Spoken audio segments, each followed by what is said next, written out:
My name is Michael Roy Turney, and this being the day after Sarah's video. And she's right, I do watch all of her videos, but it's not for the reason she thinks.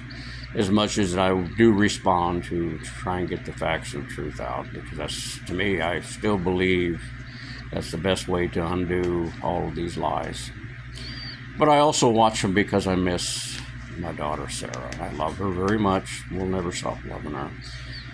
But have been deprived of this for all of this creation of crimes that never really occurred. I never had plastic pipe bombs. I didn't molest or murder Alyssa. All that stuff was unfounded, including the 5-day trial. The state looked at the molestations and found nothing. In fact, they had just finished up investigating when this alleged teacher investigated Alyssa, saying that she had had sex with her dad, which is not true. And for those who really want to know the dirt and the trash and the gossip and the soap trash, Alyssa was molested multiple times. The one time when she was in the custody of her father, her biological father, and another time by one of her uncles, I believe it was, according to Lynette. I wasn't there. I was home caring for Barbara, who was dying in our living room from this cancer. But it was devastating to see this, and again, Alyssa did have a number of tragedies because of just her very nature. But then again, many things that Sarah is telling about Alyssa is simply not true, because Sarah didn't know Alyssa. They didn't have a close relationship. She was never, in any circumstances, given the burden to be Sarah's mother. Nor did I put the burden on Alyssa or any of my children to run the household, cook my meals, or bring soup to me when I was sick. That's all false and not really true. Though as Alyssa got into her teen years, 16 and 17, I did use the situation to teach Alyssa this is how you might want to set up your home, allowing Alyssa to pick out furniture, curtains, and what have you, and saying that these will be your gifts whenever you leave home to set up your household, which is not too far away because Alyssa was in a hurry to get out on her own. And her main drive has always been as it was since Sarah was born. Alyssa wanted her own baby. But as I see this, and we continue to have this family dispute put on public air because this is soap opera trash for the media to make money from, that the real message in this, as I tried with ABC and NBC, and then this last recent one, because these two public defenders approached me, as they well know the significance of my case, at least the murder trial. And to me, there's also another one of the plastic pipe bombs that the Phoenix PD did plant, folks, because I didn't have them.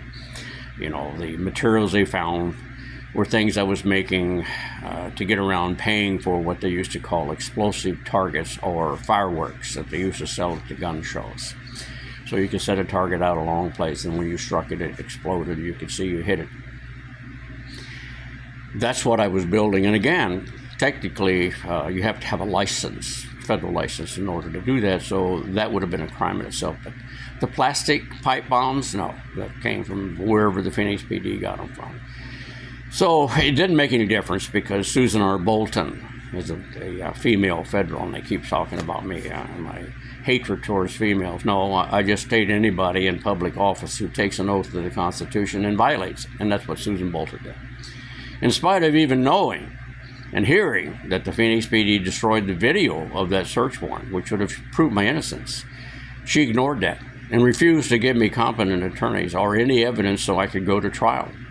Delayed a bail hearing for 11 months. All of these were not technicalities to throw this case out the window. They were constitutional rights. But Susan Bolton, with female hysteria or political payback for being appointed by a politician who dismissed the charges against someone that I exposed for labor racketeering. All of this seems a little bit far-fetched and conspiratorial. But my paranoia has been around for a long time, long before Alyssa was born, Sarah was born. This stuff started back in 1979. whenever our local union had a shooting that took place that made national news because of a hostile takeover with guns and convicted Aryan brother felons that occurred that day. And I know who the Aryan brothers are, folks. I ran into them, and my name was significant to them when I was the Maricopa County Deputy Sheriff. So made a lot of enemies along the line, not just in political office, but criminals themselves. And all of these would be subject to being investigated if you could get it. Now, I think the FBI looked at it, I really do, because they had a task force that came in. But I also think they looked the other way because the Department of Justice is nothing more than puppets of the puppet master, whichever political party gets in there, into power in the executive branch. And our judicial system is pretty well compromised, and because of the pandering by the executive and the congressional branches of our government. That's a shame, because we are the greatest nation on the planet with 3 separate powers, which is a good check and balance, but it's gone. So anyone at any given time could be faced with what I did if you step into the wrong areas like I did. But regardless, when Sarah starts airing all of these things, the trial itself, if it had been in the beginning, would have exposed exactly what I've known. Anderson and Summershoe lied extensively, folks. They really did, about all the major issues to get a search warrant that rendered nothing. Instead of stopping it as it should have been, and as Bill Montgomery, the Maricopa County attorney, recognized it, Sam Myers, the judge, recognized it, but Alistair Dell chose to override it, because there never was any real significant evidence to prove that Alyssa's been murdered or that I murdered her. The molestation, again, was unfounded by the Arizona Child Protective Services. Just before the teacher that Sarah keeps bringing up, that I tried to establish a long relationship, which lasted 2 years, to try to replace Barbara, because the significance of a mother and a family unit is very, very important. Extremely important to Sarah, but I failed. As I failed to have enough money to get the treatment that's readily available today for Barbara's cancer to prolong her life. Maybe if she had lived another 3, 4, 5 years, then she would at least known her mother before her mother died. All of these I look as my failure. But do I live in fear of what Sarah has to say? No. It breaks my heart because I love her. And I know why she's doing it more than any of you people ever do. Because I knew Alyssa, I know all of my children, and I know Sarah.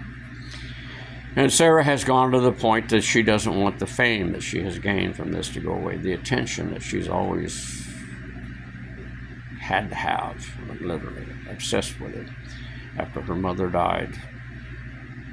I guess this is what it is, and Sarah does suffer from a mental illness that's called rejection or abandonment, according to the counselors that treated her for her hatred towards me. So this has been turned into a soap opera, national media, social media, and involved criminal charges that should have never, ever come about. But do I hate Sarah for this? No. Our system is politically compromised. It's not broken, because Judge Sam Myers proved that whenever he took this thing and looked at it and said, this is nothing but garbage. But inside it is saying there isn't any evidence, because folks, in order to avoid lawsuits, and someone going after Maricopa County because they should have never been put in jail, and sure as hell shouldn't have been tortured for 3 years, he had to say there was some evidence, because there never was. You need probable cause before you start to engage this massive monster of our judicial system and start throwing people in jail, arresting them, going and lying to a grand jury like Summershoe and Anderson did, as they did on everything involving this. But they were exposed. But no one wants to go that way. The public defenders, I've tried to help them, because I think what they did and what this trial is about belongs in all law reviews that we must understand. We cannot let politics, social media, or news media influence to a point that someone is thrown in jail when there isn't substantial evidence or any physical evidence. We can't do that. Because once we start doing and going down that road, we're going to wind up with exactly what we have: very large prison populations and tens of millions of convicted felons in our country. This is not what this nation's based on. It's based on freedom. See that? Freedom does matter. It really does. And for me, the most significant thing I've lost is my family. Been rejected by them because of nothing else. They're confused because they would like to believe that those two cops weren't lying, but they were. And they bought it, unfortunately, with their own superstitions because of rumors, innuendos, and tribe gossip.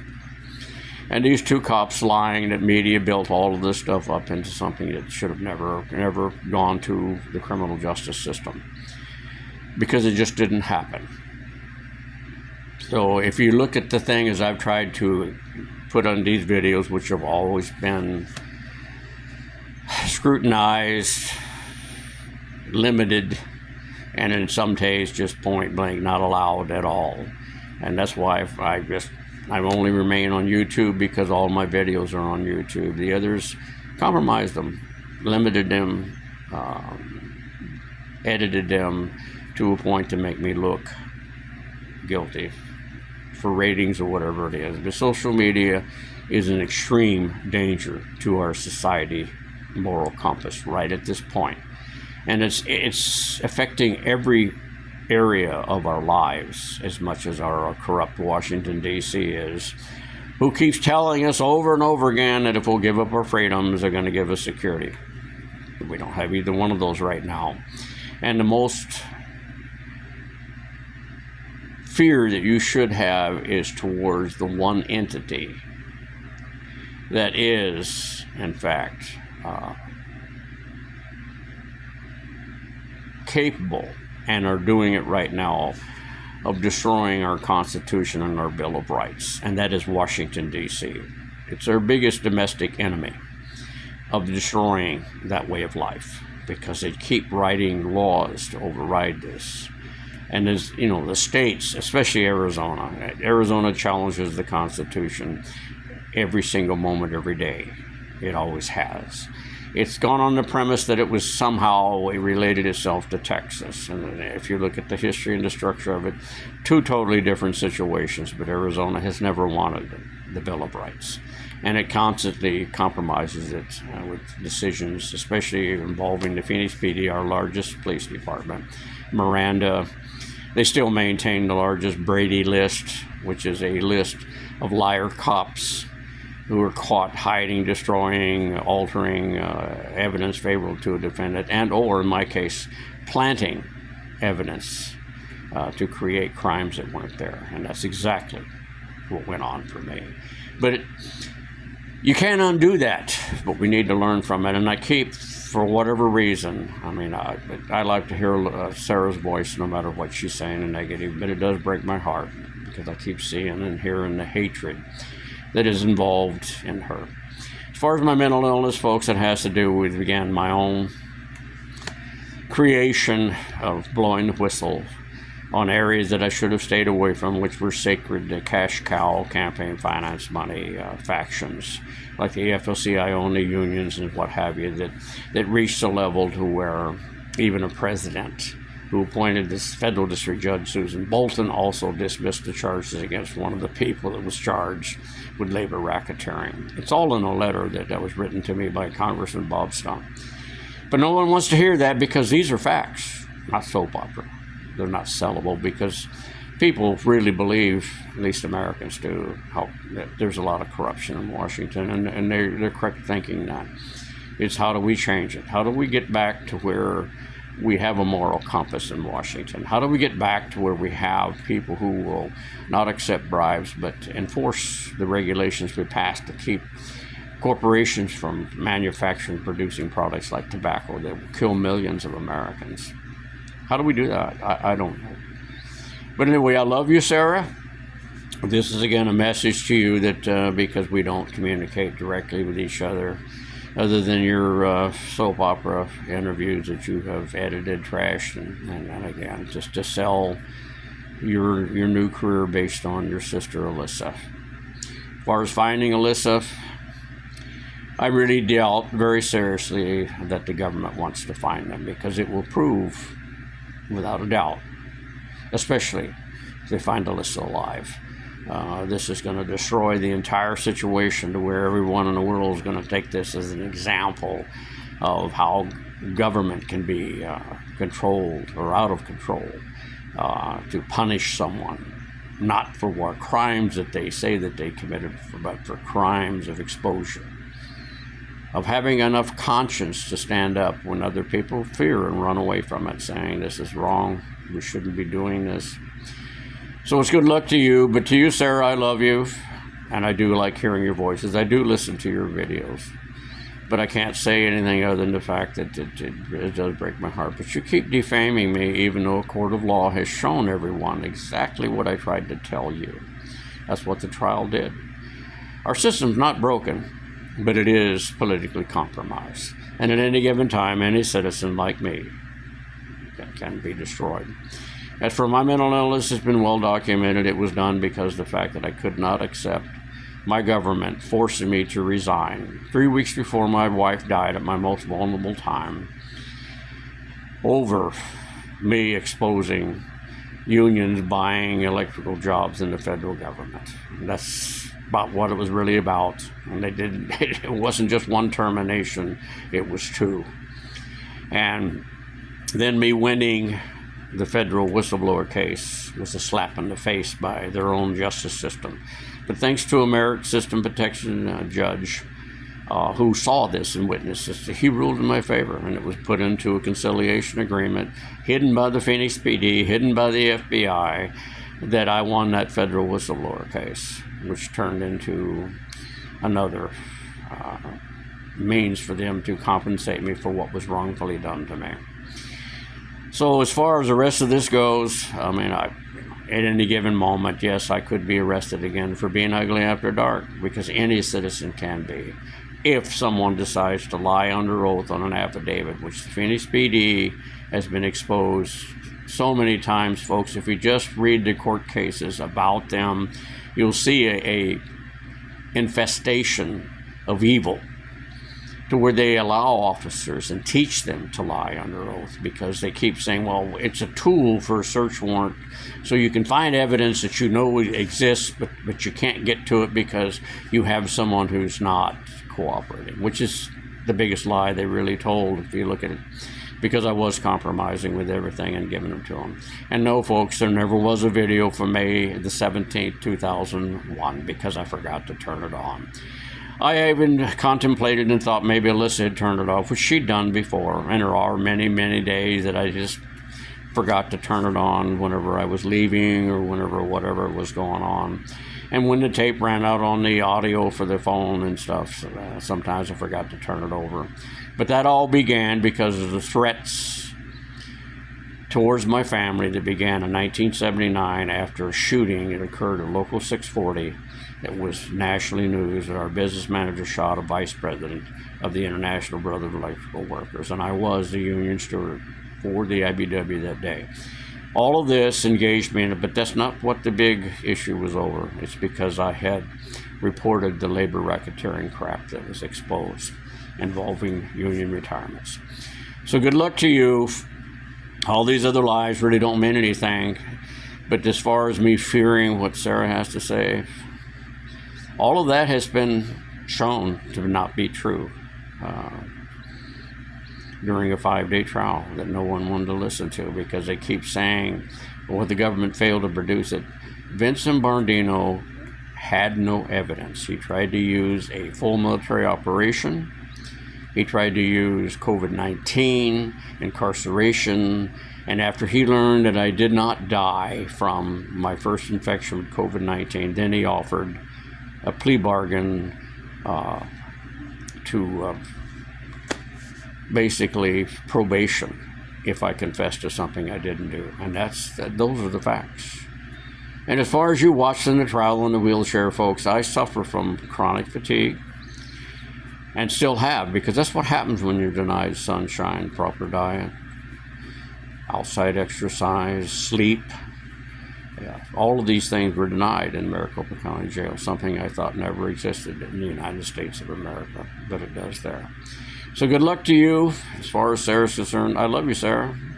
you're never going to be able to get me to stop doing that. But your defamation of me about something that's been proven that I didn't do, all you're doing is you're just digging a deeper hole for you psychologically. You need to move on. You have established a career. You're doing a lot of good for a lot of people, but you need to get off of the bandwagon anymore to enhance your crowd with the soap opera trash, because your father didn't do that, and you, above all other people who live with me and Alyssa, know damn well that none of that stuff happened.